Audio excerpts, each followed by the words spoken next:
चलिए, good evening.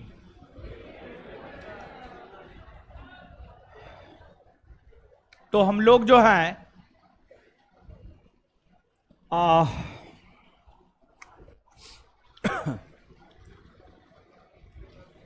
पढ़ रहे थे पिछले क्लास में राष्ट्रकूट वंश और चालुक्य वंश। तो दक्षिण भारतीय इतिहास के अंतर्गत संगम वंश पढ़ लिए हैं। संगम वंश के बाद जो है चोल वंश पढ़ लिए हैं, पल्लव पढ़ लिए हैं, चालुक्य पढ़ लिए हैं, राष्ट्रकूट पढ़ लिए हैं। दक्षिण भारतीय इतिहास के अंतर्गत यही 5 प्रमुख राजवंश था। सबको हम लोग पढ़ लिए हैं। अब हम लोगों को आगे जो कुछ देखना है, प्राचीन भारतीय इतिहास में गिना चुना 2-3 टॉपिक है। ऐसे प्राचीन भारतीय इतिहास खत्म हो चुका है।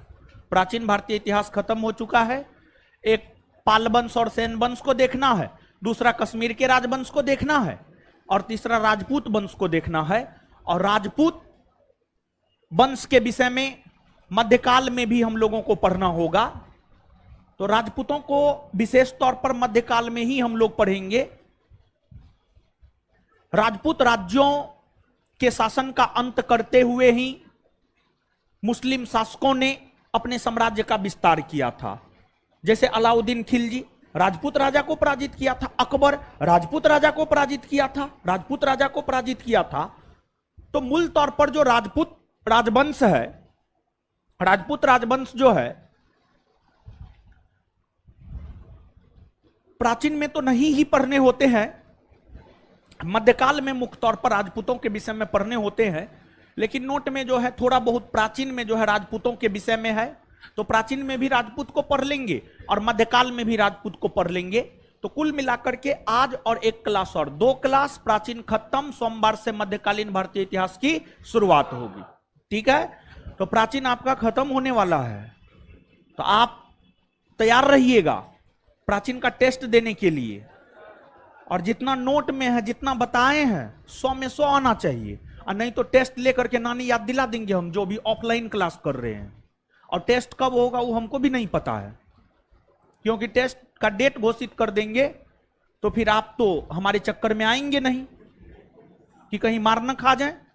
तो इसलिए लड़का हो या लड़की, आप भ्रम में नहीं रहेंगे कि लड़की है तो आपका आरती उतारेंगे। आप भ्रम में नहीं रहेंगे, हम कूटते हैं, समझ गए। तो प्राचीन खत्म होने वाला है, तैयार रहिए, रिवीजन कीजिए प्राचीन का बार बार। और जो हो गया है उसका हमेशा रिवीजन करते रहिए, हमेशा पढ़ते रहिए। तो जहां तक हम लोग पढ़ चुके हैं, वहां से आगे जो हम लोगों का अगला टॉपिक है वह है आपको पाल वंश। क्या है? पाल वंश। तो पाल वंश को हम लोग सबसे पहले देखते हैं। पाल वंश,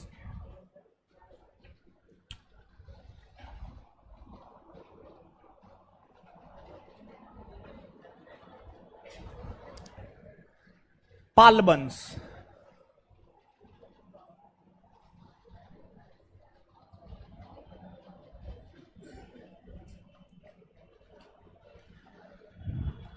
पाल वंश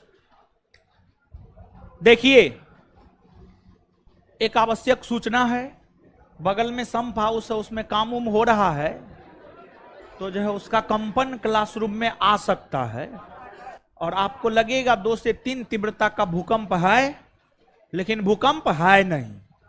तो अकबकाइएगा नहीं, घबराना नहीं है, समझ गए? कुछ नहीं होगा आपको। पाल वंश आपको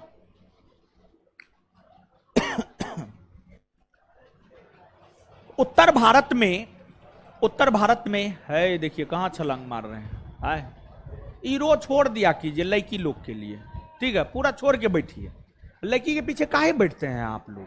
है, मत बैठा कीजिए, इधर अपना बैठा कीजिए या ऊपर में जाकर के बैठिए। ईरो पूरा लड़की के लिए छोड़ दीजिए। क्या हो रहा है? आए, का दिक्कत? का दिक्कत है? कोई दिक्कत है का? नहीं ना, तब फिर काहे अक बकाते हैं? का हुआ एकरा?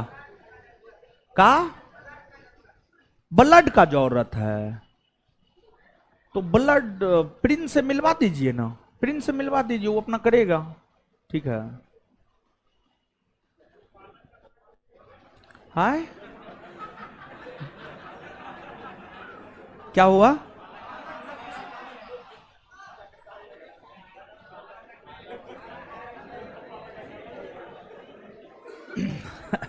यानी ब्लड का जो रहता तो पालक का साग खाए। एक से एक नमूना सब है। लड़की लोग का काम तो तुरंते हो गया, लड़की लोग तो एक रोज बोली टीवी लगना चाहिए, तुरंत लग गया। बताइए लड़की लोग को कितना हम मानते हैं।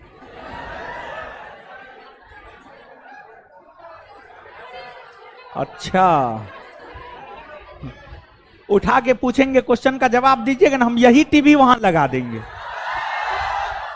समझे? बकलोल भी। हाय, ओ फैनो लग गया, हवा देता है। हाँ, शांत रहिए, अब पढ़िए न हो। चलिए, आपको वर्धन वंश, वर्धन वंश का नाम आपने सुना है? सुना है आपने? प्रभाकर वर्धन, पुष्यभूति वर्धन, राजवर्धन, हर्षवर्धन, अर्जुन जैसे शासक हुए थे। वर्धन वंश के सबसे महान शासक हुए थे, उनका नाम था हर्षवर्धन। क्या नाम था? हर्षवर्धन। हर्षवर्धन का शासन लगभग पूरे उत्तर भारत में था, सिवाय कश्मीर के। कश्मीर में हर्षवर्धन का शासन नहीं था, सिवाय कश्मीर के पूरे उत्तर भारत में हर्षवर्धन का शासन था। बिहार और बंगाल में भी हर्षवर्धन का शासन था, बिहार और बंगाल में भी हर्षवर्धन का शासन था। हर्षवर्धन के निधन होने के बाद उत्तर भारत में अराजकता की स्थिति उत्पन्न हो गई थी।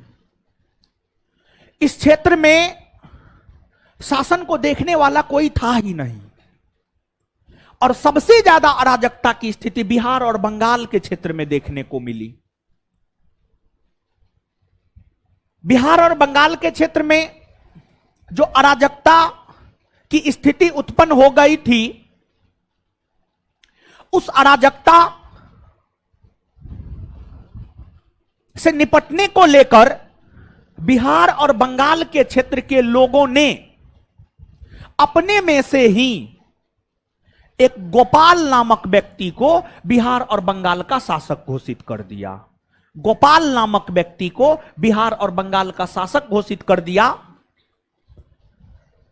और गोपाल को जब शासक घोषित किया गया तो गोपाल ने बिहार और बंगाल के क्षेत्र में शासन करने को लेकर 8वीं सदी के मध्य में, गोपाल ने बिहार और बंगाल के क्षेत्र में शासन करने को लेकर 8वीं सदी के मध्य में एक राजवंश की स्थापना कर लिया, जिसे पाल वंश कहा जाता है। अर्थात जो पाल वंश है, पाल वंश के संस्थापक हैं आपको गोपाल। पाल वंश के संस्थापक कौन है? गोपाल।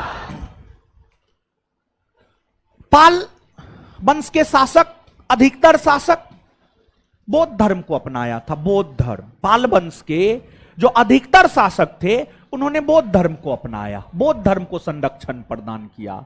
बौद्ध धर्म को अपनाया या यूं कहे बौद्ध धर्म को संरक्षण प्रदान किया। और जो पाल वंश है, इस पाल वंश के विषय में जानकारी का जो स्रोत है, इस पाल वंश के विषय में जानकारी हमें पालकालीन साहित्यों से मिलती है। जैसे दायभाग हो गया, दायभाग के बाद लोकेश्वर शतक हो गया,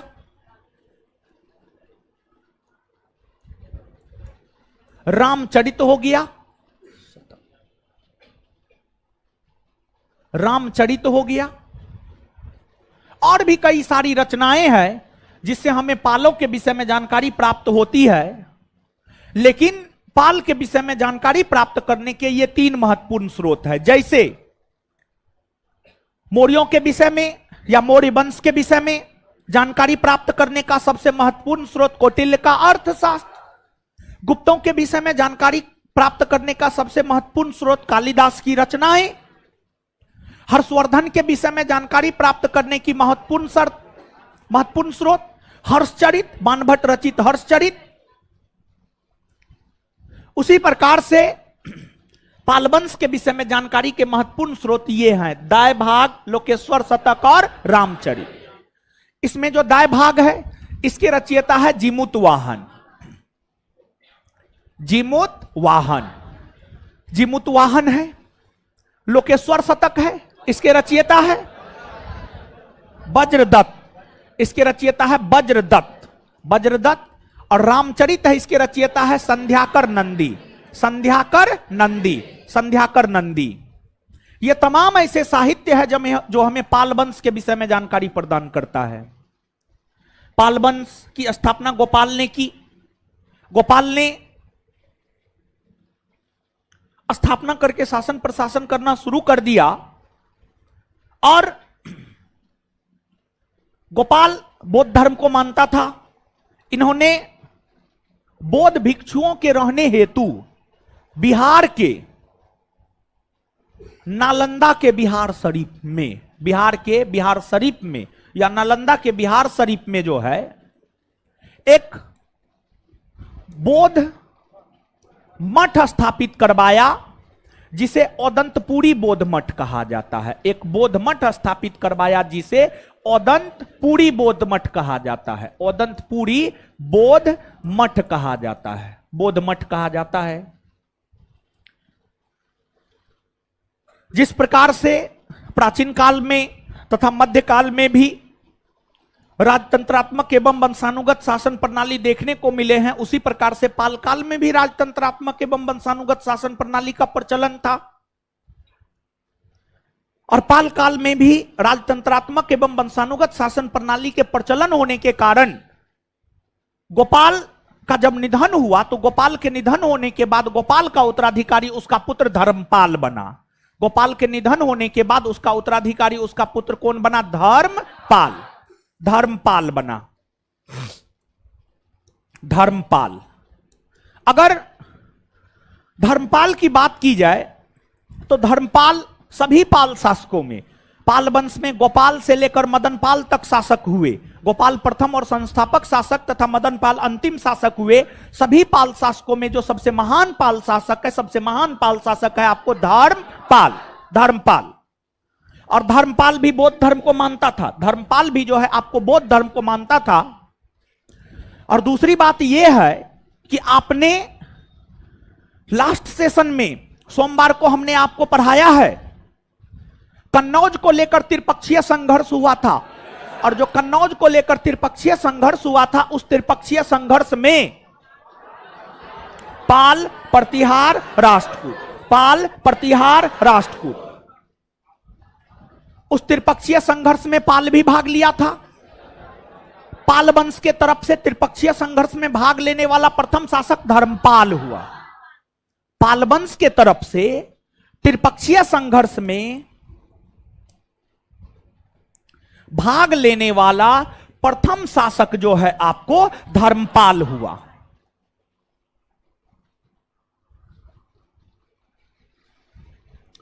राष्ट्रकूट वंश का प्रथम शासक जिसने त्रिपक्षीय संघर्ष में भाग लिया हो है ध्रुव, ध्रुव या धारावर्ष। याद है? बैठ जाइए, बैठ जाइए, ठीक है ठाक विद्यार्थी समझ गए। देखिए पाल, प्रतिहार, राष्ट्रकूट, पालों के तरफ से सबसे पहले त्रिपक्षीय संघर्ष में भाग धर्मपाल, राष्ट्रकूट के तरफ से ध्रुव या धारावर्ष, और गुर्जर प्रतिहार के तरफ से वत्सराज, गुर्जर प्रतिहार के तरफ से वत्सराज, वत्स याद रखिएगा। जैसे पहला प्यार का महत्व होता है ना, वैसे ही त्रिपक्षीय संघर्ष में भाग लेने वाले प्रथम शासकों का महत्व होता है। समझ गए, महत्व है और पूछा जाता है, इसलिए याद रखिएगा। 1 सेकंड में इसको याद कर लेते हैं, ठीक है। एक बार फिर से बोल देते हैं और तब याद करवा देंगे। त्रिपक्षीय संघर्ष में भाग लेने वाला प्रथम पाल शासक धर्मपाल, प्रथम राष्ट्रकूट शासक ध्रुवियाधारावर्ष और प्रथम गुर्जर प्रतिहार शासक वत्सराज। प्रथम गुर्जर प्रतिहार शासक वत्सराज। तो बता दीजिए तो कन्नौज को लेकर होने वाले त्रिपक्षीय संघर्ष में भाग लेने वाला प्रथम पाल शासक, प्रथम राष्ट्रकूट शासक ध्रुविया, प्रथम गुर्जर प्रतिहार शासक आए क्या, प्रथम गुर्जर प्रतिहार शासक व्हाट्स क्लियर, याद रखिएगा। हाँ अभी तो याद हो ही गया, कुछ दिन के बाद भूल जाइएगा। चलिए अब देखिए कन्नौज को लेकर, है बतियाना ना, मुंह तोड़ देंगे हम।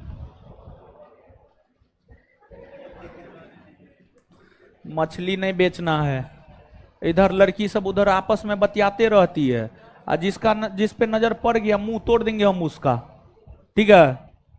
कंसंट्रेट होकर के सुनना है सिर्फ हमको, हम ही कौन सुनने आए हैं, आए? तो सुनने आए तो आपस में बतियाते का है, नहीं बतियाते हैं। हाँ देखिए धर्मपाल कन्नौज को लेकर होने वाले त्रिपक्षीय संघर्ष में भाग लिए। इससे इतर धर्मपाल ने कन्नौज पर भी आक्रमण किया। एक तो गुर्जर प्रतिहार और राष्ट्रकूटों के साथ लड़ा ही, साथ ही साथ इन्होंने कन्नौज का भी अभियान किया, कन्नौज पर भी आक्रमण किया। और जब इन्होंने कन्नौज पर आक्रमण किया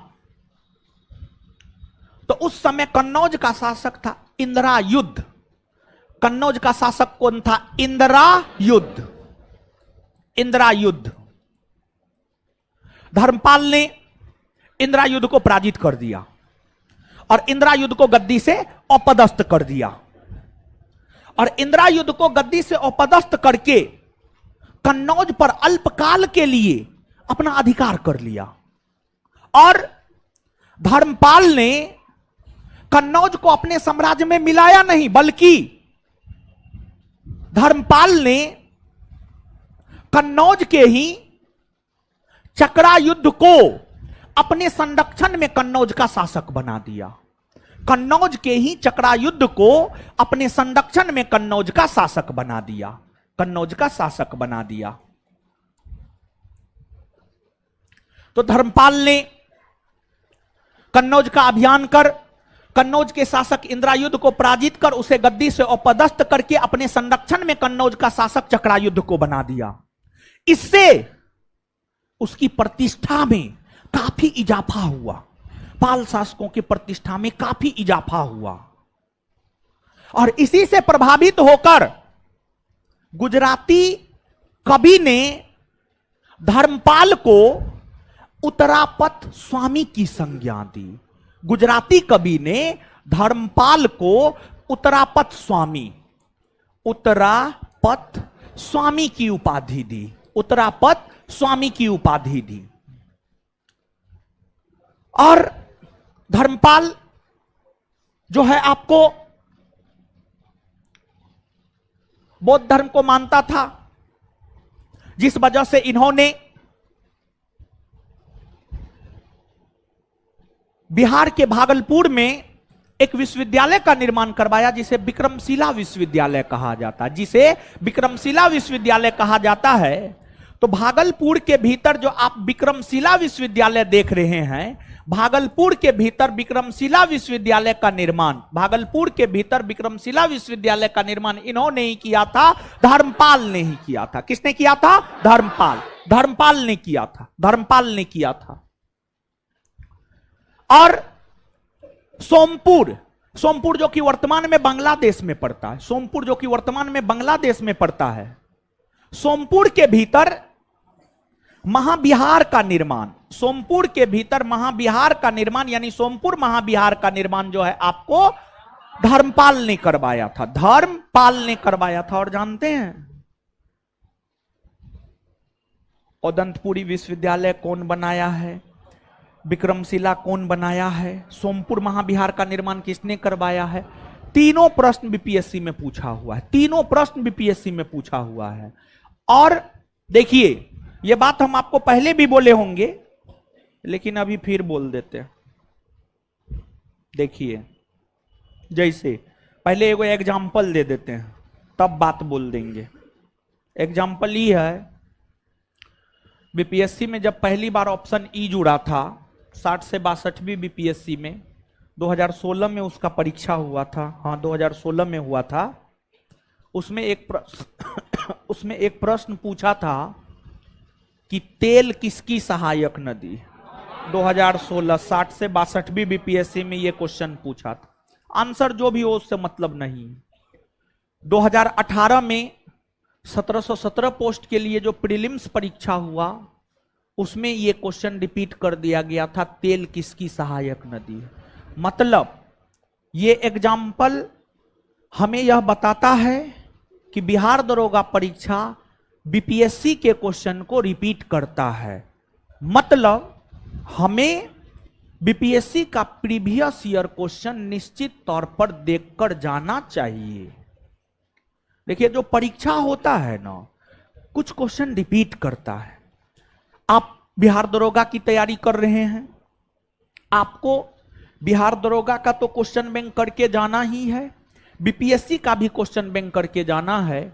अगर आप बिहार दरोगा और बीपीएससी दोनों का सिर्फ क्वेश्चन बैंक भी करके चले जाते हैं ना, अच्छे से 25 से 30 मार्क आराम से आ जाएगा। आप कुछ मत पढ़िए, सिर्फ दोनों क्वेश्चन बैंक करके चले जाइए, तब पर भी 25 से 30 मार्क आपको आ जाएगा। मतलब 100 क्वेश्चन में अगर आप जो है 40वीं बीपीएससी से लेकर वर्तमान बीपीएससी तक के क्वेश्चन और बिहार दरोगा का जितना परीक्षा हुआ उतना, तो आराम से 25 से 30 क्वेश्चन आप कर सकते हैं। 25 से 30 थोड़ा लग रहा है ज्यादा बोल रहे हैं, 25 से 30 तो नहीं, तो 15 से 20 तो आराम से करके आ जाइएगा, 15 से 20 आराम से करके आ जाइएगा, समझ गए। तो कुछ बच्चे आकर के हमसे मिलते हैं और कहते हैं कि सर आपके करवाने के अलावा और क्या करें। उनके लिए मेरा ये जवाब है, हमारे करवाने के अलावे जीएस में आप और कुछ करना चाहते हैं तो आप बीपीएससी का क्वेश्चन बैंक कीजिए।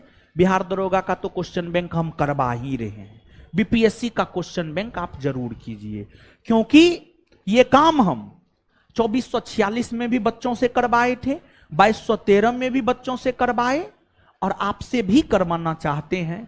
तो दिशा निर्देश दे रहे हैं, मास्टर का काम दिशा निर्देश देना ही होता है, करना आपका काम होता है। तो अब आप कितने जागरूक हैं ये आपके ऊपर निर्भर करता है कि आपको करना है या नहीं करना है। करना है अच्छी बात है, नहीं करना फिर भी अच्छी बात है, क्योंकि सफलता सबको मिलता है नहीं। इसलिए धर्मपाल तो बीपीएससी पूछा है, दरोगा नहीं पूछा है, ये सब क्वेश्चन दरोगा नहीं पूछा है, लेकिन पूछ सकता है, क्योंकि बीपीएससी पूछा है इसलिए पूछ सकता है, और क्योंकि बिहार का परीक्षा है और बिहार में ये सब शासन क्या है इसलिए भी पूछ सकता है। धर्मपाल के बाद पाल वंश के अगले शासक बने आपको देवपाल। धर्मपाल के बाद पाल वंश के अगले शासक कौन बने? देवपाल। धर्मपाल का पुत्र था, धर्मपाल का उत्तराधिकारी उसका पुत्र देवपाल बना। देवपाल अपने पिता के साम्राज्यवादी नीतियों को आगे जारी रखा। देवपाल ने ही अपनी राजधानी मुंगेर को बनाया। देवपाल ने ही जो है अपनी राजधानी मुंगेर को बनाया। और पाल शासकों की राजधानी अगर पूछी जाए तो पाल शासकों की राजधानी जो है आपको मुंगेर पाल शासकों की राजधानी हुआ करती थी, जिसको देवपाल ने अपनी राजधानी बनाया था। और कहा जाता है कि देवपाल के समय अरबी यात्री सुलेमान, देवपाल के समय जो है अरबी यात्री सुलेमान भारत की यात्रा पर आया था। और सुलेमान ने जो अपना यात्रा वृत्तांत लिखा है, अपने यात्रा वृत्तांत में सुलेमान ने यह कहा है कि समकालीन भारत में सबसे शक्तिशाली राजवंश पाल वंश था, और शक्तिशाली कहते हुए सुलेमान ने पाल वंश को रूहमा कहकर पुकारा है। पाल वंश को रूहमा कहकर पुकारा है, रूहमा रूहमा कहकर पुकारा था। इसके बाद जो आपको देवपाल है, देवपाल के निधन होने के बाद कई सारे शासक बने, लेकिन वे सभी अयोग्य थे। जैसे विग्रहपाल हो गए, नारायण पाल हो गए, ये तमाम शासक बने, लेकिन इन शासकों का कोई खास महत्व रहा नहीं। लेकिन आपको कालांतर में जाकर एक शासक बना था महीपाल। कालांतर में जाकर एक शासक बना था महीपाल। महीपाल प्रथम भी कहते हैं या महीपाल भी कहते हैं, कोई दिक्कत नहीं है। महीपाल प्रथम कहिए या महीपाल कहिए, दोनों एक ही बात है। महीपाल ने पालों की खोई हुई प्रतिष्ठा को वापस लौटाकर पाल शक्ति को पुनर्गठित किया। पाल शक्ति को पुनर्गठित किया। यही कारण है कि महीपाल को पाल वंश का द्वितीय संस्थापक भी कहा जाता है। महीपाल को पाल वंश का द्वितीय संस्थापक भी कहा जाता है। लेकिन जैसे ही पाल शक्ति को इन्होंने पुनर्गठित किया और बंगाल और बिहार को एक सूत्र में बांधा, यह जानकारी मिल गई किसको? तो यह जानकारी मिली आपको राजेंद्र प्रथम को, चोल वंश के शासक राजेंद्र प्रथम। आप याद कीजिए, कुछ याद है? आए? सही में याद? भगवान कसम, मम्मी कसम, पक्का? अच्छा, चलिए गुरुजी उठ जाइए।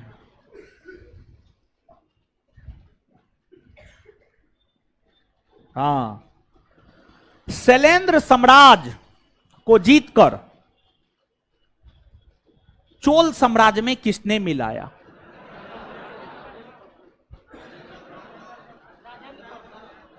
राजराज प्रथम। ये क्या बोल रहा है? बगल वाले सुन के बताइए, क्या बोल रहा है जी? राजेंद्र प्रथम। हाँ, बैठ जाइए। राजेंद्र प्रथम मालदीव को जीतकर, हाँ, राजराज प्रथम। चलिए ठीक है, बहुत बढ़िया।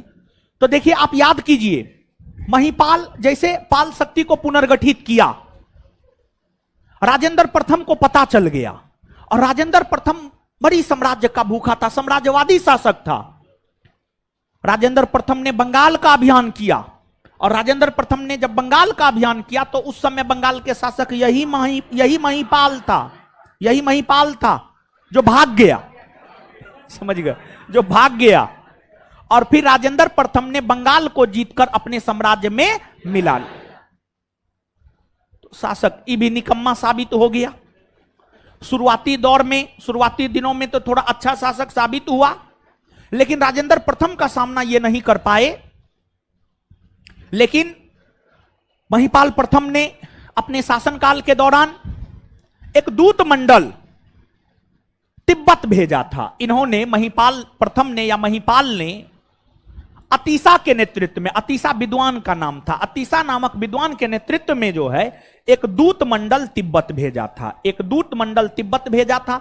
महीपाल प्रथम के बाद भी कई सारे शासक हुए, लेकिन उन शासकों का कोई खास महत्व तो रहा नहीं। पाल वंश के अंतिम तौर पर, अंतिम शासक की अगर हम लोग बात करें तो पाल वंश के अंतिम तौर पर अंतिम शासक के रूप में चर्चा मिलता है आपको मदन पाल का। और जब बिहार और बंगाल के क्षेत्र में पाल वंश के शासन की समाप्ति हुई, तो पाल वंश के शासन की समाप्ति के बाद बिहार और बंगाल के क्षेत्र में सेन वंश के शासन की स्थापना हुई। कौन से वंश? सेन वंश। कौन से वंश? सेन। तो आगे हम सेन वंश के विषय में पढ़ेंगे, लेकिन उससे पहले हम चाहते हैं 1 सेकंड में पाल वंश को आप पढ़ ले। पढ़िए जल्दी पाल वंश। ऑनलाइन वाले लोग आप लोग को भी बोल रहे हैं पढ़ने के लिए, आप लोग भी पढ़िए जल्दी, पढ़ा जाए।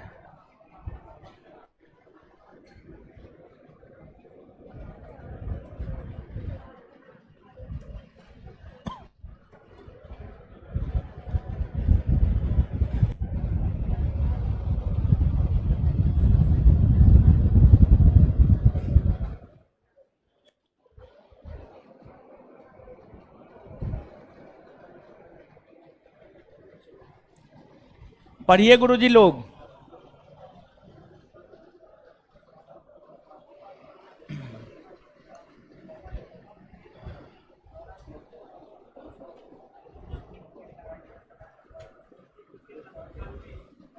पढ़ लिए गुरुजी लोग।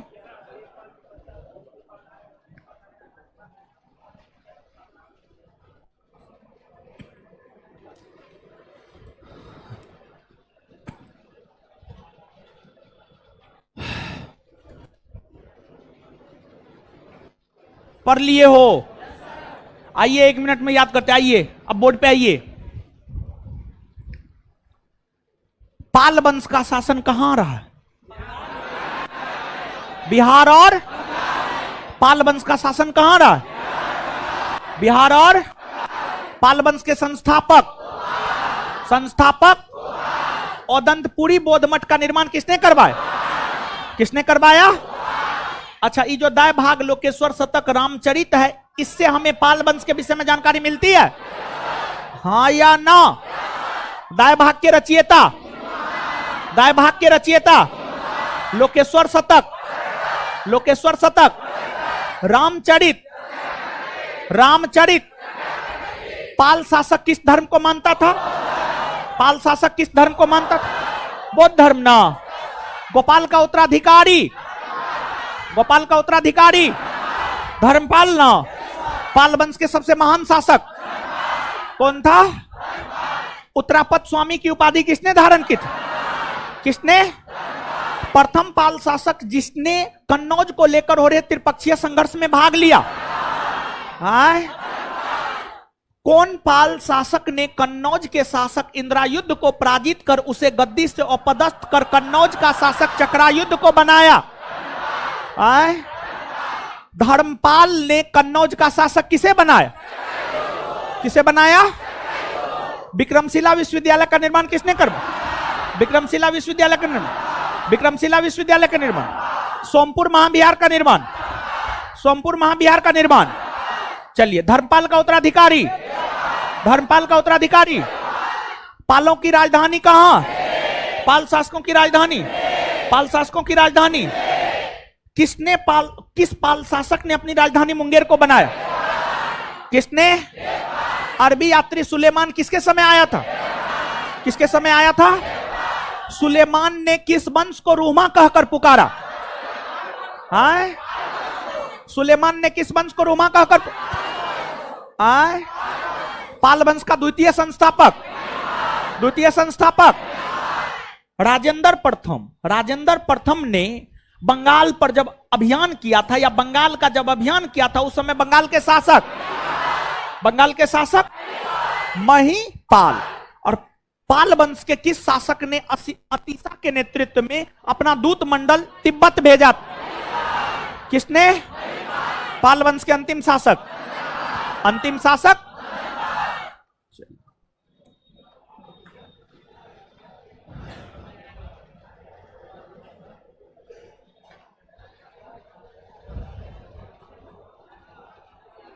चलिए गुरुजी लोग आगे सुनिए, समझ में आ रहा है ना? बताइए, दिक्कत हो रहा है? नहीं ना? हाँ, दिक्कत होना भी नहीं चाहिए। चलिए, और आप लोग टेस्ट और देते हैं कि ना? देखिए ऐसे। अच्छा बैठिए ना, बताते हैं ना। अरे सुनिए ना महाराज, बता रहे हैं। देखिए, ऑफलाइन एडमिशन अगर टेस्ट में नहीं होता है, ऑनलाइन एडमिशन ले लीजिए, लेकिन टेस्ट में पार्टिसिपेट कीजिए। और देखिए, पहला मंथ में कुछ गलती हो गया। पहला मंथ जब टेस्ट शुरू किए तो कुछ गलती हो गया, तो गलती को सुधारेंगे। और दूसरा मंथ से, तो अप्रैल भर तो चलेगा, 1 मई से नया टेस्ट शुरू होगा, यानी सेकेंड सीरीज का टेस्ट शुरू होगा। टाइम वही रहेगा। उसमें जो है सबसे पहले एडमिशन में जो संस्थान में बच्चा पढ़ता है उसको उसका पहले एडमिशन लिया जाएगा, ठीक है? दूसरा मंथ से ये चीज ध्यान में हम स्वयं रखे हुए हैं। समझ गए? एक ये बात है, और दूसरा बात ये है कि ऑनलाइन ऑफलाइन दोनों फी में जो है, फी दोनों का एक ही रह गया है। तो ऑनलाइन ऑफलाइन फी में भी थोड़ा सा डिफरेंस होगा, क्योंकि ऑफलाइन वालों को हार्ड कॉपी उपलब्ध करवाते हैं और ऑनलाइन तो पीडीएफ। अगर ऑफलाइन 100 रुपया होगा तो ऑनलाइन मात्र 50 रुपया। जानते हैं हम पढ़ाना शुरू किए थे 50 रुपया से, 50 रुपया से, समझे? 50 रुपया, हाँ 50 रुपया मंथली से, जनरल कंपटीशन में 50 रुपया मंथली से पढ़ाना शुरू किए थे। देखिए 50 रुपया से शुरू किए थे और 50 रुपया पे आ गए। क्या हुआ? क्या बोल?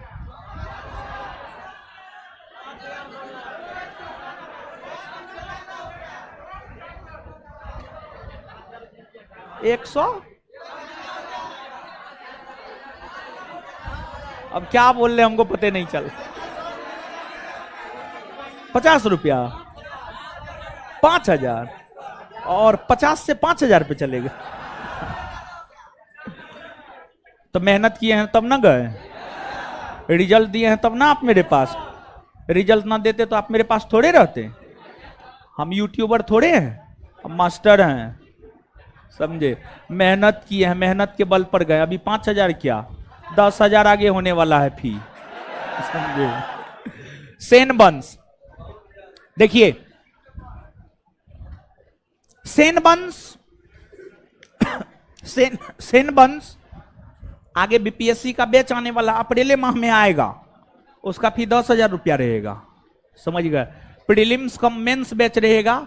2024 को टारगेट नहीं करेंगे, 2025 को टारगेट करेंगे, 2025 को टारगेट करेंगे, ठीक है? 2 साल का फाउंडेशन कोर्स रहेगा, बीपीएससी स्पेशल, ठीक है? ऑनलाइन ऑफलाइन दोनों रहेगा, ठीक है? पीटी तो अभी हम दरोगा बैच में पढ़ते हैं, आप पीटी में बैठिएगा निकल जाएगा पीटी, हम लिख के दे सकते हैं ये बात। पीटी के लिए काहे टेंशन लेते हैं आप? Mains, prelims cum mains batch रहेगा वो, ठीक है? Prelims cum mains batch. और देखिए टेस्ट मारिए, अगर ऑफलाइन नहीं मिल रहा है तो सेकेंड मंथ से हम स्वयं इस बात पे ध्यान दे रहे हैं, समझ गए? एडमिशन काउंटर पे हम बोल देंगे कि जो अपना बच्चा है सबसे पहले उसका एडमिशन लेना है। उससे अगर क्लासरूम भर गया तो बाहरी बच्चा का नहीं लेना। पहले जो आप मेरे पास आए हैं, पहले आप मेरे लिए जरूरी हैं, बाद में बाहरी बच्चा जरूरी है, समझ गए? हाँ? शाम में 3 से 5 में शुरू होने वाला है जल्दी। अब शांत रहिए ना, आइए ना। सेनबंस, सेनबंस का शासन जो है, सेनबंस का शासन जो है आपको बिहार और बंगाल के क्षेत्र में ही रहा था। जिस प्रकार से पालों का शासन बिहार और बंगाल के क्षेत्र में रहा था, पाल वंश के स्थान पर ही बिहार और बंगाल के क्षेत्र में सेन वंश के शासकों ने शासन किया था। सेन वंश के जो शासक थे ये पालों से इतर शैव धर्म को माना करते थे, शैव धर्म को माना करते थे। जहां पाल शासक बौद्ध धर्म को माना करते थे, वहीं जो सेन वंश के शासक थे, सेन वंश के शासक शैव धर्म को माना करते थे। सेन वंश के अधिकतर शासकों ने शैव धर्म को माना, कुछ शासकों ने वैष्णव धर्म को भी माना, लेकिन अधिकतर शासकों ने शैव धर्म को माना। इसलिए अगर आपसे यह पूछा जाए कि सेन वंश के शासकों ने किस धर्म को संरक्षण प्रदान किया, तो आप आंसर बोलेंगे शैव धर्म। क्या बोलेंगे? और जानते हैं, हम तो जानते नहीं हैं, हम तो पूछेंगे, आप ही से खड़ा हो जाइए। संस्कृत भाषा में जारी किया गया प्रथम अभिलेख कौन है? रुद्रदामन का जूनागढ़ अभिलेख। लड़का ठीक है, बैठ जाइए। तो रुद्रदामन का जूनागढ़ अभिलेख संस्कृत भाषा में, जिस प्रकार से रुद्रदामन जो है शक शासक न था, शक शासक, अरे शक शासक था, सभी शक शासकों में सबसे महान रुद्रदामन ही था। शक शासक रुद्रदामन ने सबसे पहले संस्कृत भाषा में अभिलेख जारी किया था। अशोक के अभिलेख ब्राह्मी लिपि में थे, प्राकृत भाषा में थे। उसी प्रकार से जो सेन वंश है, सेन वंश प्रथम राजवंश हुआ और सेन वंश के शासक प्रथम शासक हुए, सेन वंश के शासक प्रथम शासक हुए, जिसने अपना अभिलेख हिंदी भाषा में जारी किया। अपना अभिलेख हिंदी भाषा में जारी किया, हिंदी भाषा में। तो सेन वंश के शासकों ने अपना अभिलेख जो है हिंदी भाषा में जारी किया, हिंदी भाषा में जारी किया। तो हिंदी भाषा में अभिलेख जारी करने वाला प्रथम राजवंश है आपको सेन। जिस प्रकार पाल वंश के विषय में जानकारी हमें दायभाग, लोकेश्वर शतक, रामचरित से प्राप्त होती है, उसी प्रकार से जो सेन वंश है, सेन वंश के विषय में जानकारी हमें गीत गोविंद,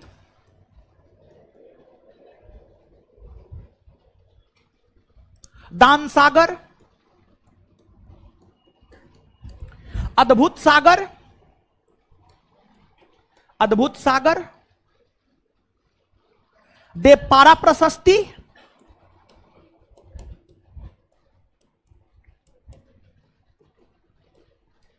विजय प्रशस्ति,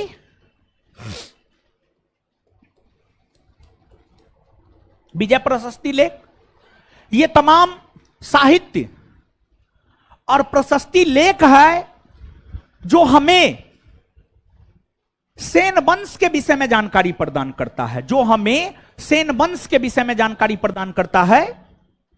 और इसमें से जो गीत गोविंद है, इसके रचयिता जयदेव है।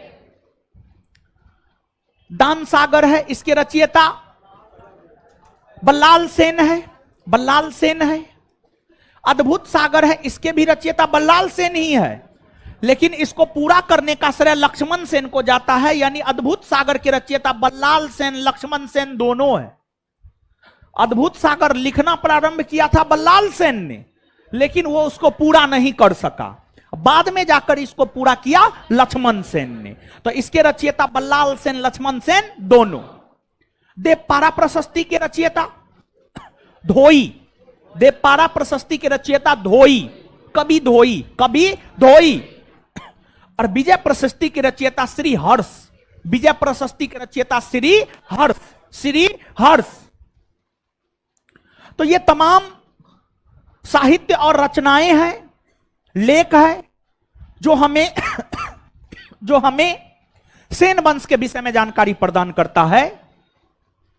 और इन रचनाओं और प्रशस्ति लेखों से ही हमें यह जानकारी प्राप्त होती है कि सेन वंश की स्थापना सामंत सेन ने किया था। सेन वंश की स्थापना की अगर हम लोग बात करें तो सेन वंश की स्थापना जो है आपको सामंत सेन ने किया था। सेन वंश की स्थापना सामंत सेन ने किया था। और सामंत सेन ने राढ़ बंगाल में पड़ता है। सामंत सेन ने सेन वंश की स्थापना राढ़ में किया और अब उन्होंने अपनी राजधानी यानी सामंत सेन ने अपनी राजधानी नवद्वीप को बनाया और नवद्वीप भी बंगाल में ही पड़ता है। सामंत सेन ने अपनी राजधानी नवद्वीप को बनाया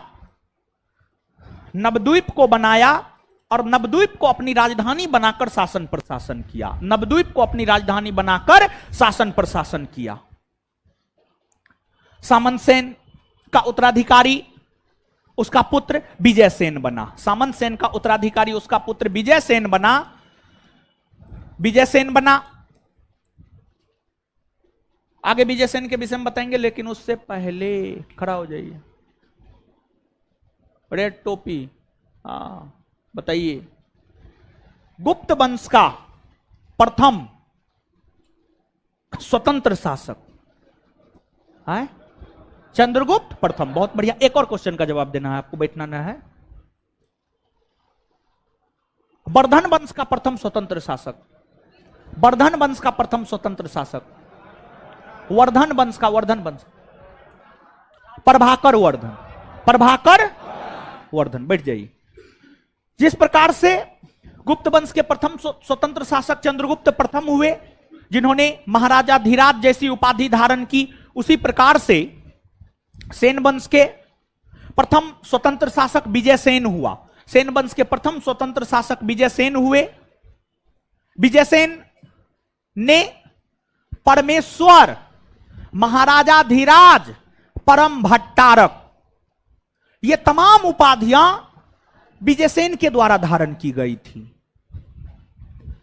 और विजयसेन शैव धर्म को मानता था। विजयसेन जो है आपको शैव धर्म को मानता था। शैव धर्म, विजयसेन शैव धर्म को मानता था, शैव धर्म को मानता था।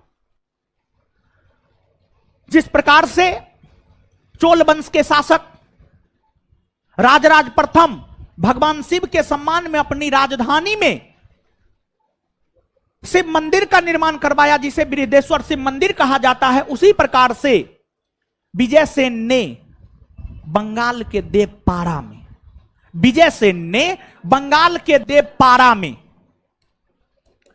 एक शिव मंदिर का निर्माण करवाया, जिसे प्रदुमनेश्वर शिव मंदिर कहा जाता है, जिसे प्रदुमनेश्वर शिव मंदिर कहा जाता है। तो बंगाल के देवपारा में प्रदुमनेश्वर शिव मंदिर का निर्माण, प्रदुमनेश्वर शिव मंदिर का निर्माण जो है आपको विजयसेन ने करवाया। और विजयसेन साम्राज्यवादी शासक भी था। इन्होंने साम्राज्य विस्तार करने को लेकर कई सारे सेना अभियान भी किए, और अपने सेना अभियान के क्रम में विजयसेन ने मिथिला और नेपाल, मिथिला और नेपाल जैसे क्षेत्रों को जीतकर विजयसेन ने अपने साम्राज्य में मिलाया। और विजयसेन के विजय अभियान से, विजयसेन के विजय अभियान से श्रीहर्ष नामक विद्वान, विजयसेन के विजय अभियान से श्रीहर्ष नामक विद्वान काफी प्रभावित हुए। और श्रीहर्ष नामक विद्वान प्रभावित होकर जो है विजयसेन की उपलब्धियों को गिनाने को लेकर, विजयसेन की उपलब्धियों को गिनाने को लेकर विजय प्रशस्ति की रचना किया। और विजय प्रशस्ति की रचना आपको श्री हर्ष ने किया है, श्री हर्ष ने किया है। सेन काल में भी राजतंत्रात्मक एवं वंशानुगत शासन प्रणाली का प्रचलन था, जिस वजह से सेन वंश के अगले शासक, विजयसेन के बाद सेन वंश के अगले शासक विजयसेन का पुत्र बल्लाल सेन बना। विजयसेन का उत्तराधिकारी उसका पुत्र कौन बना? बल्लाल सेन, बल्लाल सेन बना। और अगर हम बल्लाल सेन की बात करें तो यह भी अपने पिता की भांति साम्राज्यवादी था। अपने पिता के साम्राज्य के विस्तारवादी नीति को इन्होंने आगे बढ़ाया। और बल्लाल सेन साम्राज्य विस्तार के साथ साथ कई सारे विद्वानों को संरक्षण भी प्रदान किया। इनके दरबार में कई सारे विद्वान रहते थे और इन्होंने, ये स्वयं भी विद्वान थे, इन्होंने ही दान सागर, अद्भुत सागर जैसे ग्रंथ की रचना की है। दान सागर तो पूरा लिख दिए थे, लेकिन अद्भुत सागर की रचना ये आधा ही कर पाए थे। बाद में जाकर बल्लाल सेन का उत्तराधिकारी जब उसका पुत्र लक्ष्मण सेन बना, तो लक्ष्मण सेन ने अद्भुत सागर को पूर्ण रूप दिया, अद्भुत सागर को पूर्ण रूप दिया। और इनके विषय में कहा जाता है कि इन्होंने बंगाल के भीतर ब्राह्मण और कैस्टों के बीच, ब्राह्मण जाति है, कैस्ट जाति है, कैस्ट जाति है, ब्राह्मण और कैस्ट जाति के बीच जाकर जाति प्रथा को बढ़ावा दिया, जाति प्रथा को बढ़ावा दिया, कुलीन प्रथा को बढ़ावा दिया। तो बंगाल के भीतर जाति प्रथा और कुलीन प्रथा को बढ़ावा देने का श्रेय जो है इन्हीं को जाता है। बल्लाल सेन के बाद बल्लाल सेन का उत्तराधिकारी इसका पुत्र लक्ष्मण सेन बना। बल्लाल सेन का उत्तराधिकारी इसका पुत्र कौन बना? लक्ष्मण सेन, लक्ष्मण सेन, लक्ष्मण सेन। जिस प्रकार से पाल वंश के सबसे महान शासक धर्मपाल, उसी प्रकार से सेन वंश के सबसे महान शासक लक्ष्मण सेन। सेन वंश के सबसे महान शासक कौन? लक्ष्मण सेन, लक्ष्मण सेन। और लक्ष्मण सेन को बंगाल का अंतिम हिंदू महान शासक कहा जाता है। लक्ष्मण सेन को बंगाल का अंतिम हिंदू महान शासक कहा जाता है।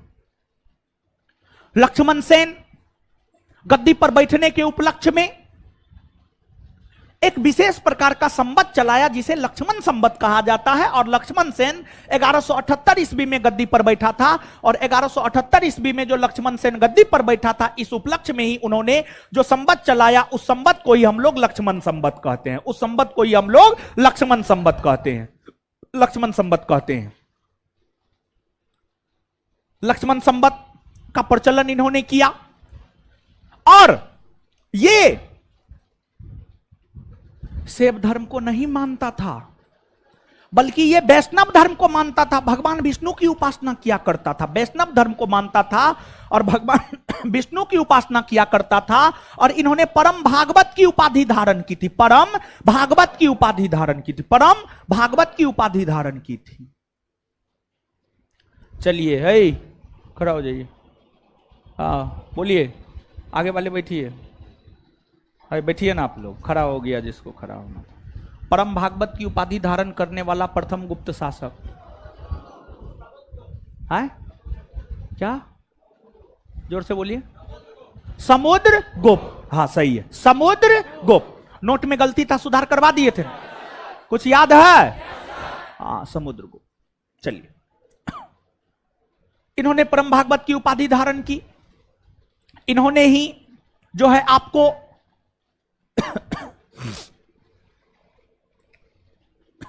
अद्भुत सागर को पूर्ण रूप प्रदान किया। विद्वान थे, विद्वानों को संरक्षण प्रदान किया। एक महत्वपूर्ण ग्रंथ है गीत गोविंद। गीत गोविंद जानते हैं? ये ऐसा साहित्य है, ग्रुप डी से लेकर यूपीएससी तक कोई ऐसा परीक्षा नहीं होगा जो इसके विषय में ना पूछा होगा कि गीत गोविंद के रचयिता कौन है। तो गीत गोविंद के रचयिता जयदेव। गीत गोविंद के रचयिता जयदेव लक्ष्मण सेन के दरबार में रहता था। मतलब गीत गोविंद नामक जो ग्रंथ है वह सेन कालीन है, सेन कालीन, सेन कालीन है। गीत गोविंद के रचयिता जयदेव ही नहीं बल्कि पवन दूत के रचयिता धोई, पवन दूत के रचयिता कवि धोई, ब्रह्मन सर्वस्व के रचयिता हलायुद्ध, ब्रह्मन सर्वस्व के रचयिता हलायुद्ध, हलायुद्ध, ये सभी लक्ष्मण सेन के दरबार में रहते थे। ये सभी के सभी जो है आपको लक्ष्मण सेन के दरबार में रहते थे। लक्ष्मण सेन के निधन होते ही सेन वंश का पतन होना शुरू हो गया, और फिर कुछ वर्षों बाद सेन वंश का पतन हो गया और बिहार और बंगाल पर तुर्की मुसलमानों का कब्जा हो गया। बिहार और बंगाल पर तुर्की मुसलमानों का कब्जा हो गया। और जो अंतिम सेन शासक है, अंतिम सेन शासक के तौर पर चर्चा मिलता है केशव सेन का। अंतिम सेन शासक के तौर पर चर्चा मिलता है केशव सेन का, केशव सेन का चर्चा मिलता है। ठीक है, अब 1 मिनट में इसको भाई जी लोग पढ़ जाइए जल्दी से।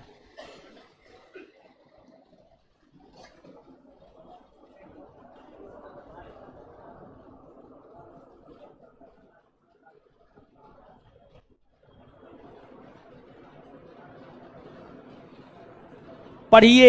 ऑनलाइन वाले लोग आप लोग को भी बोल रहे हैं पढ़ने के लिए, ऐसा नहीं कि आपको बोल रहे हैं मुंह देखिए आप।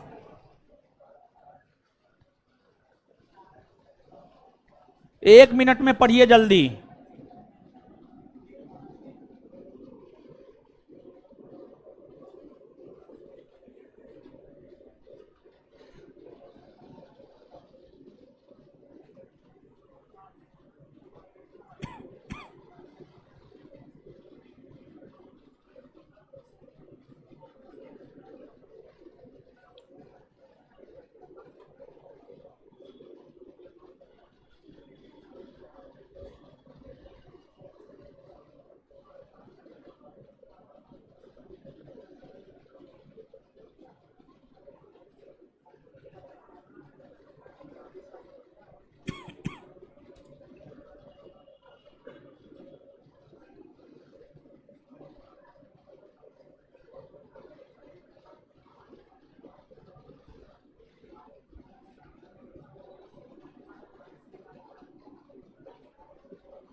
पढ़ लिए?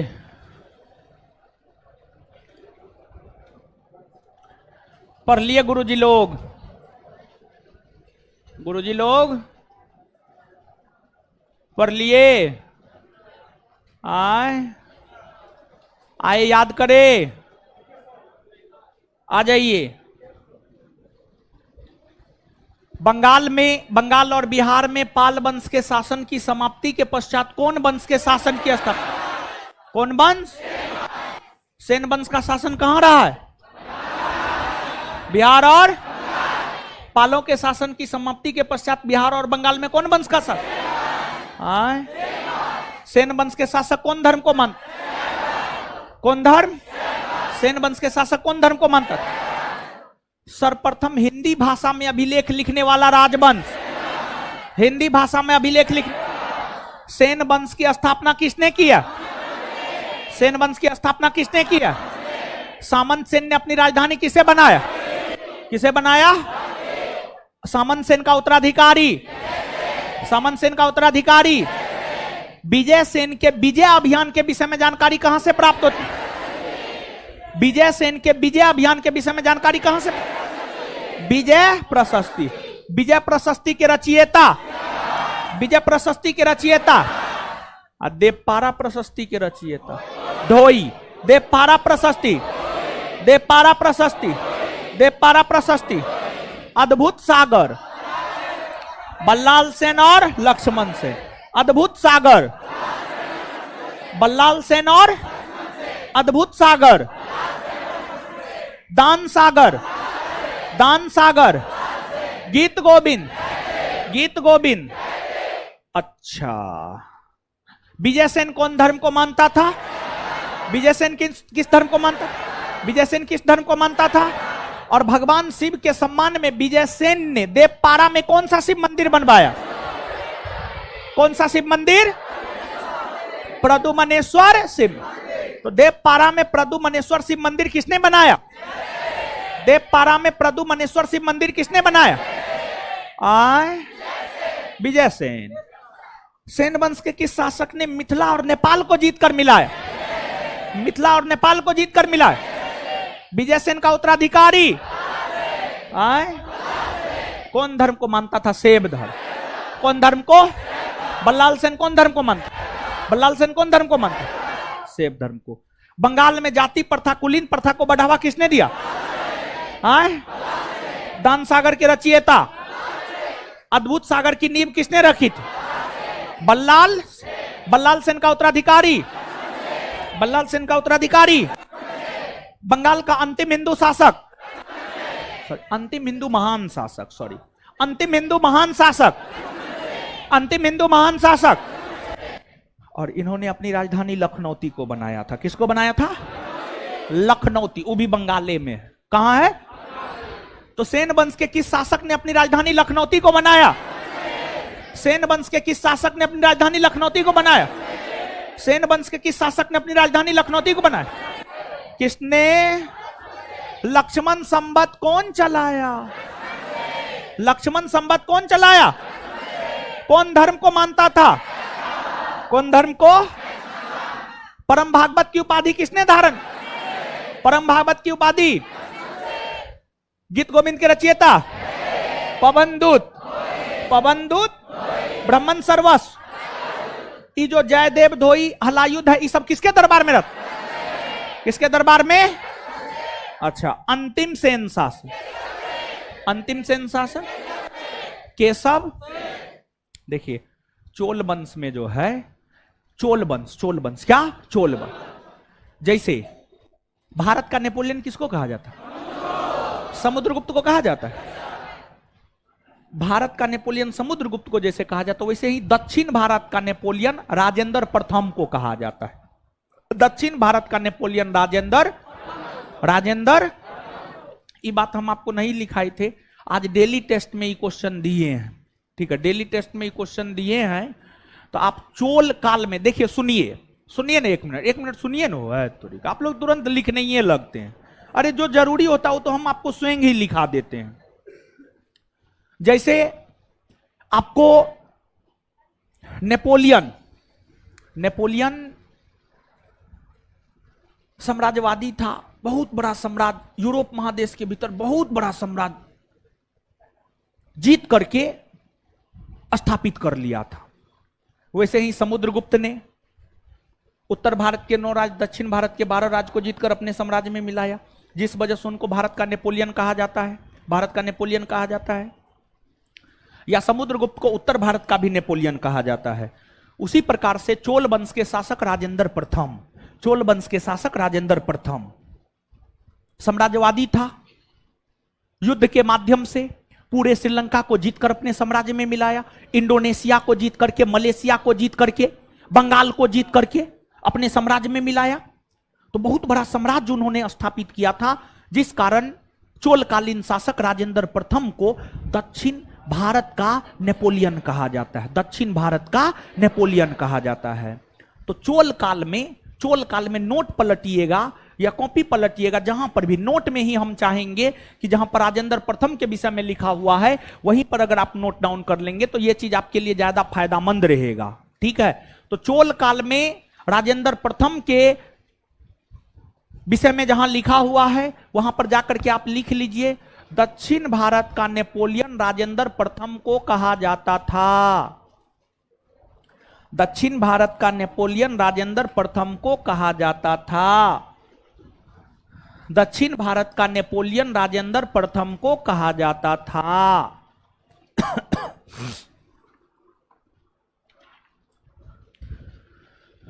दक्षिण भारत का नेपोलियन राजेंद्र प्रथम को कहा जाता था। दक्षिण भारत का नेपोलियन राजेंद्र प्रथम को कहा जाता था। लिख लिए? हाँ, चलिए अब इसके बाद नोट में आइएगा। तो इसके बाद नोट में क्या है, इसके बाद नोट में आगे है कश्मीर, कश्मीर के राजवंश। तो अब जो है हम लोग कश्मीर के राजवंश के विषय में पढ़ते हैं, कश्मीर के राजवंश। ठीक है,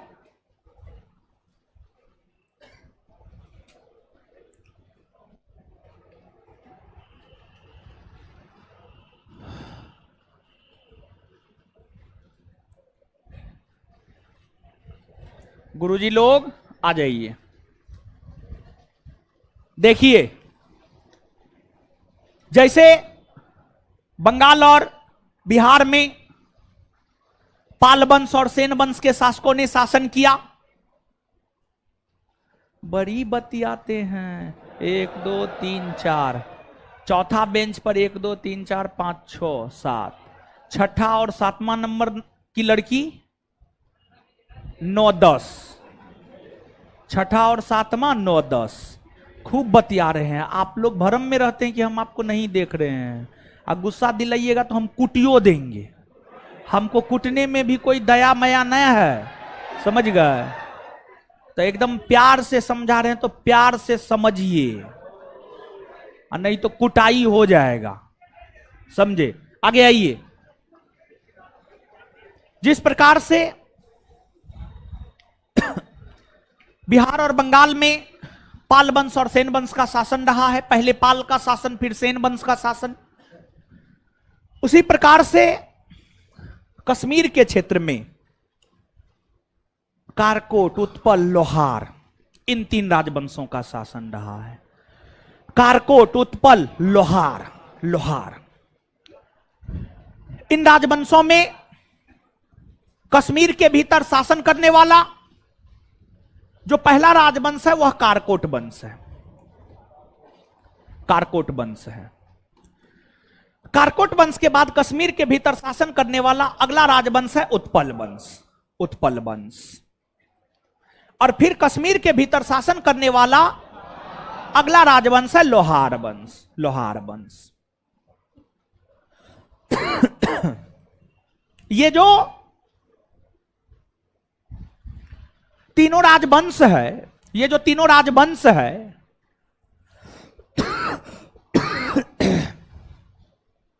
ये तीनों राजवंश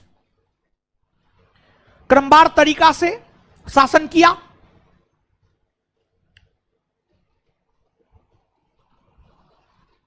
बताइए, मौर्योत्तर काल में और प्राक मौर्य काल में। प्राक मौर्य मतलब मौर्य से पहले, मौर्योत्तर मतलब मौर्यों के बाद। प्राक मौर्य काल में 2 विदेशी आक्रमण हुआ और मौर्योत्तर काल में 4 विदेशी आक्रमण हुआ। प्राक मौर्य काल में जो 2 विदेशी आक्रमण हुए हैं, उसमें पहले कौन हुआ, बाद में कौन? पहले ईरानी, बाद में ईरानी आक्रमण कब? 516 ईस्वी, यूनानी आक्रमण 326 ईस्वी पूर्व। और मौर्योत्तर काल में जो 4 विदेशी आक्रमण हुआ, उसका क्रम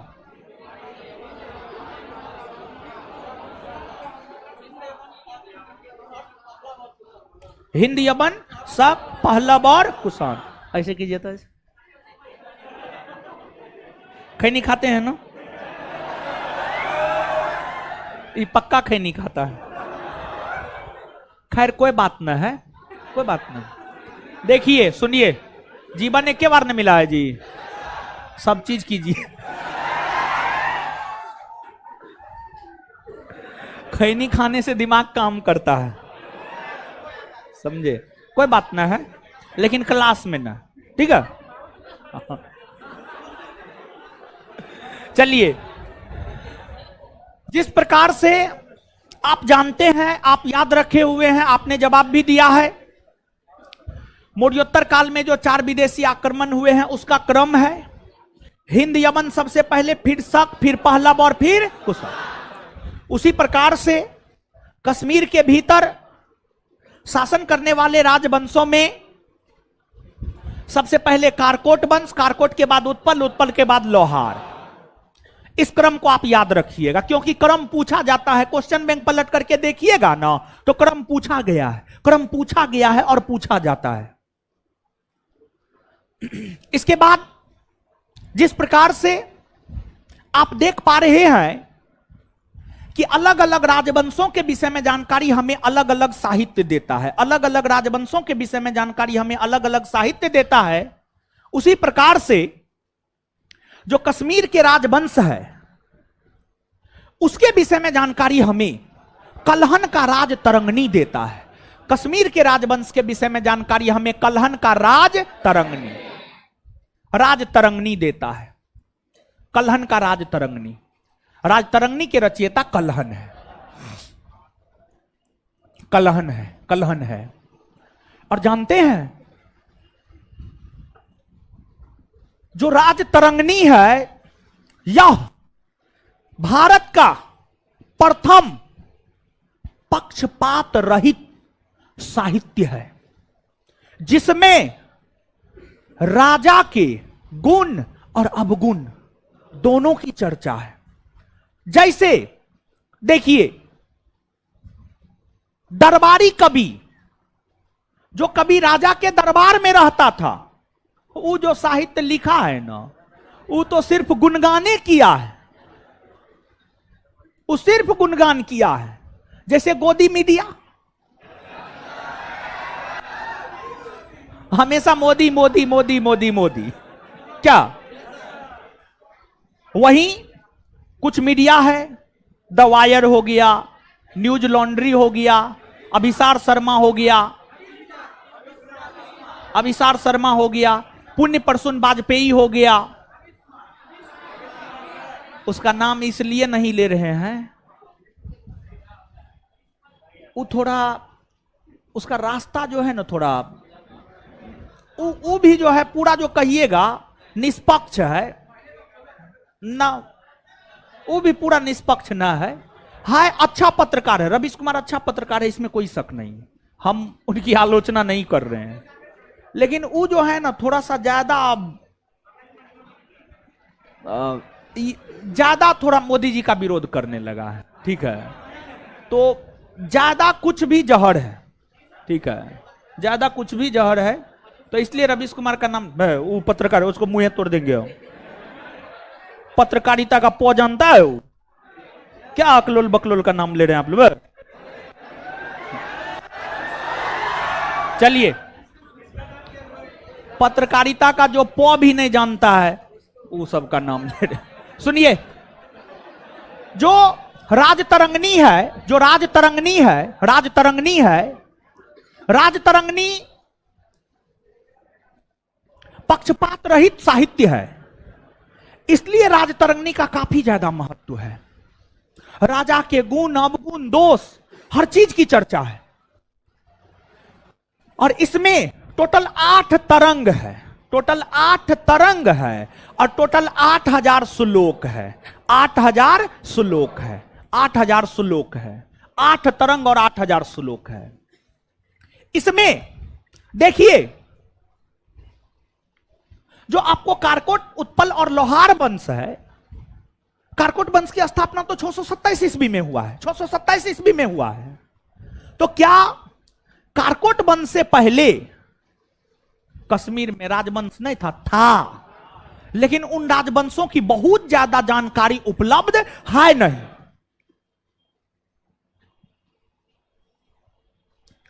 अब इन राजवंशों के भी विषय में जानकारी, बहुत ज्यादा जानकारी उपलब्ध नहीं है।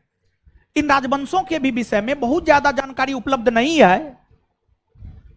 अब जो राजतरंगिणी में टोटल 8 तरंग है, उसमें पहला, दूसरा और तीसरा तरंग हमें कश्मीर के प्राचीन इतिहास के विषय में जानकारी देता। कश्मीर के प्राचीन इतिहास, प्राचीन इतिहास। चौथा, पांचवा, छठा, यह हमें कारकोट वंश और उत्पल वंश के विषय में जानकारी देता है। कारकोट वंश और उत्पल वंश के विषय में जानकारी देता है। और 7वां और जो 8वां तरंग है, यह हमें लोहार वंश के विषय में जानकारी प्रदान करता है। यह हमें लोहार वंश के विषय में जानकारी प्रदान करता है। लोहार वंश, लोहार वंश। अब देखिएगा, कश्मीर के राजवंशों में जो कारकोट वंश है, कारकोट वंश की स्थापना दुर्लभ वर्धन ने किया था। जो कारकोट वंश है, इस कारकोट वंश की स्थापना किया था किसने? दुर्लभ वर्धन ने, दुर्लभ वर्धन ने। और यहां पर एक बात हम आपको बताना चाहेंगे कि कारकोट वंश के शासक जब दुर्लभ वर्धन थे, उस समय वेनसोंग, वेनसोंग जो कि चीनी यात्री था, चीनी यात्री था, चीन का रहने वाला था। चीनी यात्री वेनसोंग कारकोट वंश के शासक दुर्लभ वर्धन के समय कश्मीर की यात्रा पर आया था, कश्मीर की यात्रा पर आया था, कश्मीर की यात्रा पर। देखिए, यहां पर एक बात बताते हैं जो नोट में अलग अलग जगह है। वेनसोंग कश्मीर से लेकर तमिलनाडु के कांची तक की यात्रा किया था। वेनसोंग जब भारत में था ना, उस समय कश्मीर में कारकोट वंश का शासन,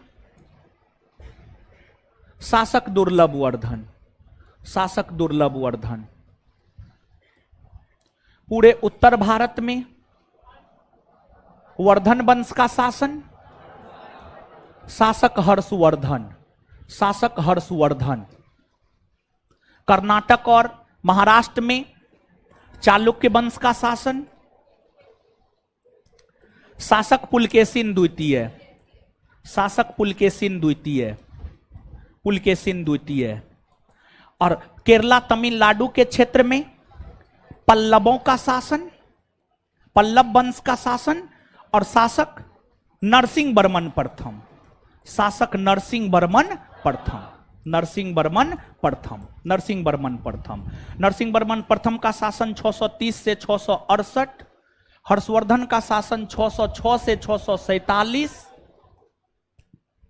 फिर पुलकेशिन द्वितीय का शासन 609 से 642, 609 से 642, और दुर्लभ वर्धन का शासन 627 से 632, 627 से 632।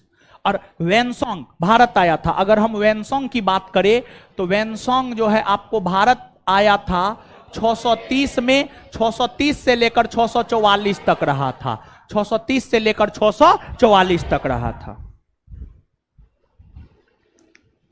जैसे आज के सेशन में हम आपको याद करवाए हैं एगो बात, त्रिपक्षीय संघर्ष में भाग लेने वाला प्रत्येक राजवंश का पहला पहला शासक कौन, याद करवाए हैं ना। वैसे ही इसको भी सम्मिलित रूप से जो है आप याद कर लीजिएगा, मतलब। और हां, ये भी बात ध्यान में रखना है, वेनसोंग सबके दरबार में गया था, वेनसोंग सब राज का यात्रा किया था लगभग, समझ गए। तो राजवंश भी बता दिए हैं, शासक भी बता दिए हैं, इसको आप याद रखिएगा। हाँ आज तोरी के, अरे याद रखिए ना महाराज, फोटो नोट में हर चीज है, लेकिन कोई यहां है, कोई वहां है, कोई वहां है, समझ गए। ले लिए फोटो, हल्ला मत कीजिए, ले लिए।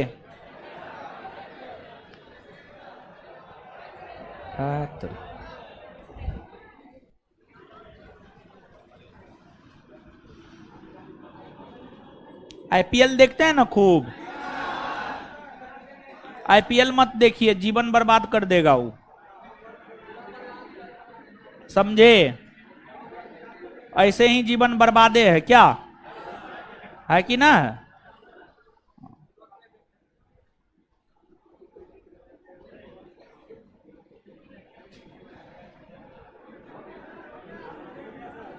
हो गया गुरुजी लोग। चलिए अब देखिएगा, दुर्लभ वर्धन के बाद जो है इस राजवंश में कई शासक हुए, जैसे दुर्लभक हो गया, जयापीड हो गया, तारापीड हो गया, ये तमाम इस राजवंश के शासक हुए। ललितादित्य मुक्तापीड हो गया। तो कारकोट वंश के सभी शासकों में कारकोट वंश के जो सबसे महान शासक हुए, कारकोट वंश के सबसे महान शासक आपको हुआ ललितादित्य मुक्तापीड। ललितादित्य मुक्तापीड, ललितादित्य मुक्तापीड कारकोट वंश के सबसे महान शासक हुए।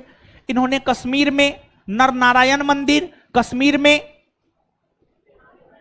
मार्तंड मंदिर, कश्मीर में मार्तंड मंदिर, ललितादित्य मुक्तापीड के द्वारा जो है कश्मीर में मार्तंड मंदिर का निर्माण करवाया गया, मार्तंड मंदिर का निर्माण करवाया। इसके बाद और भी कई सारे शासक हुए, लेकिन इस राजवंश के अंतिम शासक हुए आपको जयापीड। अंतिम शासक कौन हुए, जयापीड।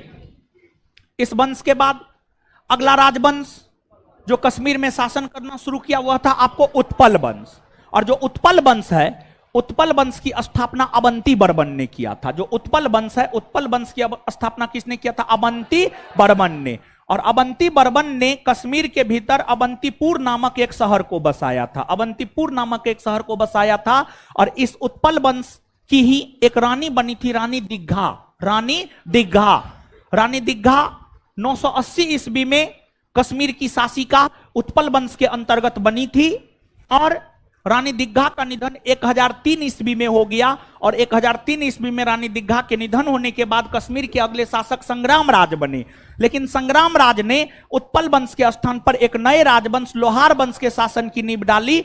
और जो लोहार वंश है, लोहार वंश की अगर हम लोग बात करें तो जो लोहार वंश है यह कश्मीर के भीतर शासन करने वाला अंतिम राजवंश है। और इस राजवंश की स्थापना किया था आपको संग्राम राज ने।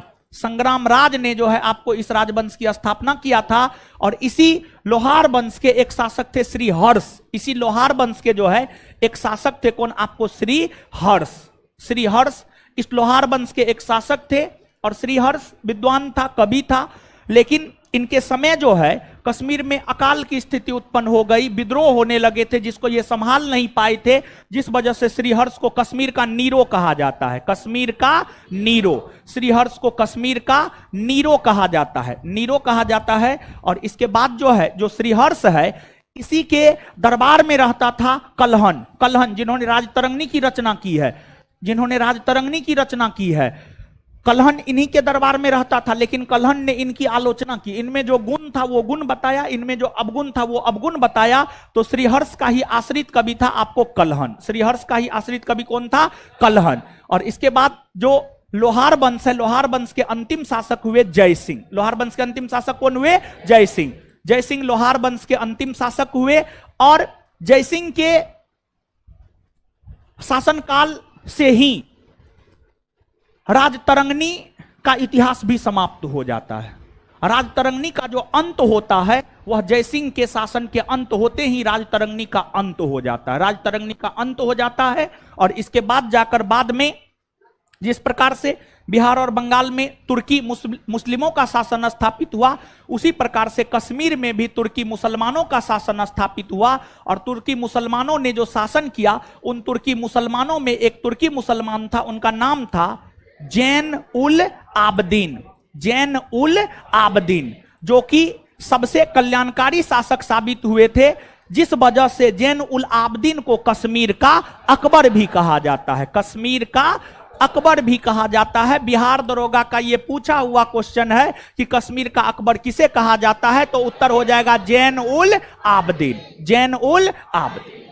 क्लियर है? तो इस बात को आप याद रखिएगा। अब आइए आप मेरे साथ इसको याद करते हैं। आइए तो कश्मीर के भीतर जितने राजवंशों ने शासन किया, उसका क्रम क्या है? कश्मीर के भीतर सबसे पहले कौन राजवंश, उसके बाद क्लियर। कश्मीर के राजवंश के विषय में जानकारी या कश्मीर के इतिहास के विषय में कौन?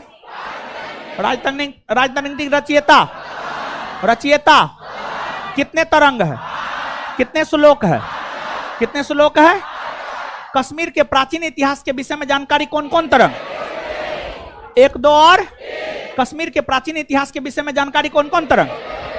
1, 2 और कारकोट और उत्पल वंश के विषय में जानकारी 4, 5 और लोहार वंश के विषय में जानकारी, लोहार वंश के विषय में जानकारी। अच्छा, कारकोट वंश के संस्थापक, कारकोट वंश के संस्थापक, सबसे महान शासक। कश्मीर में मार्तंड मंदिर का निर्माण किसने करवाया? कारकोट वंश के अंतिम शासक। कारकोट के बाद कौन वंश का शासन? कौन वंश? उत्पल वंश के संस्थापक, उत्पल वंश के संस्थापक। चलिए, उत्पल वंश के बाद कौन वंश? लोहार वंश के संस्थापक, लोहार वंश के संस्थापक। और श्रीहर्ष कौन वंश का था? कश्मीर का नीरो किसे कहा जाता? कल्हण किसके दरबार में रहता था? लोहार वंश के अंतिम शासक। अंतिम शासक किसके शासन के अंत होने से राजतरंगिणी का अंत हुआ माना जाता है? और इसके बाद कश्मीर में कौन मुस्लिम का शासन था? सभी तुर्की मुस्लिम शासकों में सबसे कल्याणकारी शासक जैन उल। कश्मीर का अकबर किसे कहा जाता है? कश्मीर का अकबर, कश्मीर का अकबर। घर पे जाना है, सोने से पहले इसका एक बार रिवीजन कर लेना है। रविवार को छुट्टी रहता है, पूरे सप्ताह में पढ़ाए गए चीजों का एक बार रिवीजन। इधर उधर भटकना, रूम में 7 से 8 घंटा पढ़ना, सेट मारना, सब चीज करना है।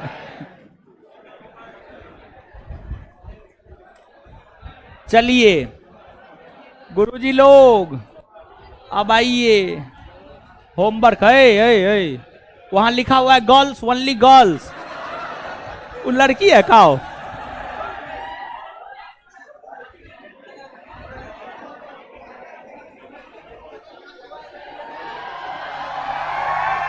जाने दीजिए, जाने दीजिए, चला गया, जाने दीजिए, रोकिए ना, दीजिए।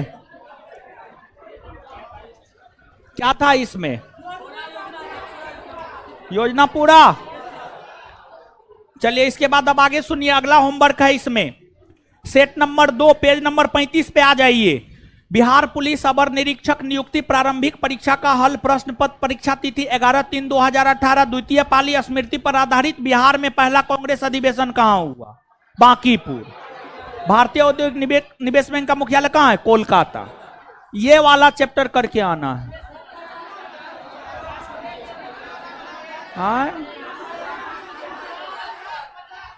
शांति शांति शांति। इस बुक से होमवर्क है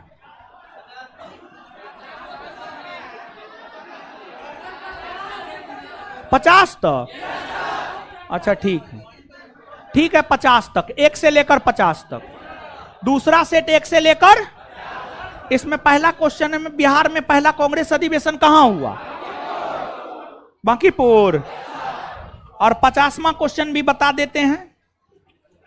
50वां क्वेश्चन है, कहां एक प्रसिद्ध साहित्यिक समारोह प्रतिवर्ष आयोजित किया जाता है? जयपुर। कर लीजिएगा ना। आगे घटना चक्र में दीजिए। घटना चक्र में क्या दिए थे? 6 नंबर पूरा। अगला होमवर्क है 7 नंबर, जलवायु, मानसून वर्षा शीतकालीन वर्षा। मानसून वर्षा शीतकालीन वर्षा 7 नंबर। हाँ, चैप्टर नंबर 7। घटना चक्र से या पूर्वावलोकन से चैप्टर नंबर 7। भारत का भूगोल पूर्वावलोकन चैप्टर नंबर 7 जलवायु। अब क्वेश्चन पूछते हैं, ठीक है? करते हैं होमवर्क, करते हैं घटना चक्र। मम्मी कसम, मम्मी कसम कौन कौन करते हैं बोलिए तो, हाथ खड़ा कीजिए तो। चलिए, जो जो करते हैं उन्हीं को खड़ा करेंगे। खड़ा हो जाइए आप।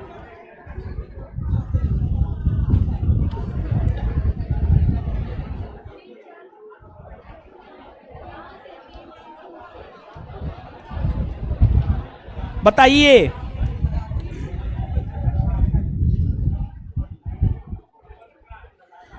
वर्ष 2008 में बिहार की कौन सी नदी ने अपना मार्ग परिवर्तित किया एवं आप कहां जवाब दिए? अच्छा, उत्तर प्रदेश और मध्य प्रदेश राज्यों में संयुक्त राजघाट नदी घाटी परियोजना लागू की गई है। कौन नदी पर है? राजघाट नदी घाटी परियोजना कौन नदी पर? बेतवा नदी। बैठ जाइए, बैठ जाइए, खड़ा हो जाइए।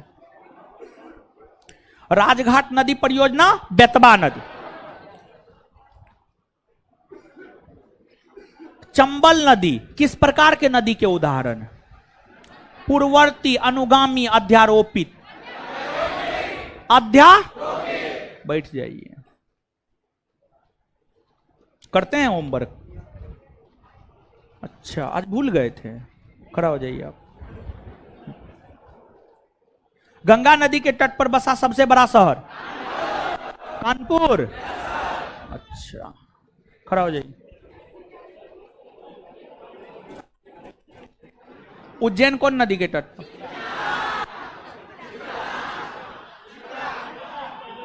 अच्छा छोड़िए। कश्मीर में पहलगांव किस नदी के किनारे बसा है? हाँ? क्या पता नहीं? लिद्दर नदी। कौन नदी? हाँ, तो पता नहीं तो बैठिए।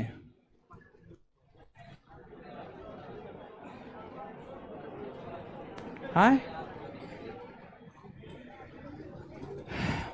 हुंडरू प्रपात कौन नदी पर? हाँ? स्वर्ण रेखा। बैठ जाइए। अरे चश्मा वाला खड़ा हो जाए। अल्लाह नहीं। बोलिए, भेड़ाघाट पर कौन सा जलप्रपात स्थित है? दूसरा पूछे। झारखंड का सबसे ऊंचा जलप्रपात? बूढ़ा घाघ। बूढ़ा घाघ। खड़ा रहिए आप। चलिए। हाँ, क्या नहीं पढ़े हैं? मार खाइएगा। खड़ा रहिए, खड़ा रहिए, खड़ा रहिए, खड़ा रहिए। अरे खड़ा होइए। किसको रहस्यमयी झील कहा जाता है? रूपकुंड। किसको कहा जाता है? रूपकुंड। चलिए, खड़ा हो जाइए।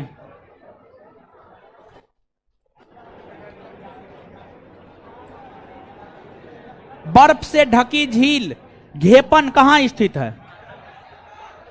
कहां? हिमाचल प्रदेश। हिमाचल प्रदेश। चलिए, इधर खड़ा हो जाइए, खड़ा होइए। कयाल क्या है? केरल के लेगुन है। आप थोड़े बोले, हम बोल रहे हैं। ठीक है। चलिए इधर खड़ा हो जाइए, गुरुजी खड़ा होइए।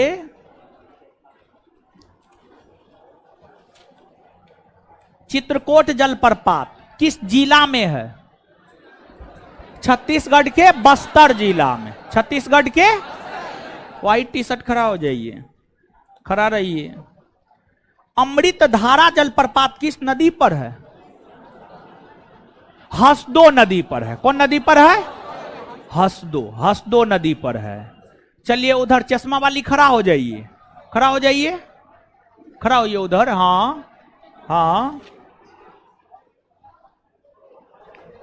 दूध सागर जलप्रपात कौन नदी पर है? आगे वाली बैठिए ना, आगे वाली बैठ। दूध सागर जलप्रपात कौन नदी? मांडवी नदी पर है। मांडवी नदी पर है। मांडवी नदी पर है। पढ़ा लिखा कीजिए आप लोग को, और क्या बोलेंगे, और कुछ नहीं बोलेंगे। अब अगला होमवर्क है चैप्टर नंबर 7। और है वहां पे रोकिए, लड़का को रोकिए, पहले लड़की निकलेगी तब लड़का लोग निकलेंगे। बस 1 मिनट रुक जाइए, लड़की को निकलने दीजिए। लड़की लोग निकल जाइए, तो आप लोग लड़की लोग निकलिए। धन्यवाद सभी लोगों का, इससे आगे अगले क्लास में मिलेंगे। खुश रहिए। लड़की लोग निकल जाइए जल्दी से, लड़की लोग निकलिए पहले। लड़का लोग रुक जाइए, 1 मिनट रुक जाइए। इधर गेट बंद है ना जी? हाँ, लड़की को निकलने दीजिए।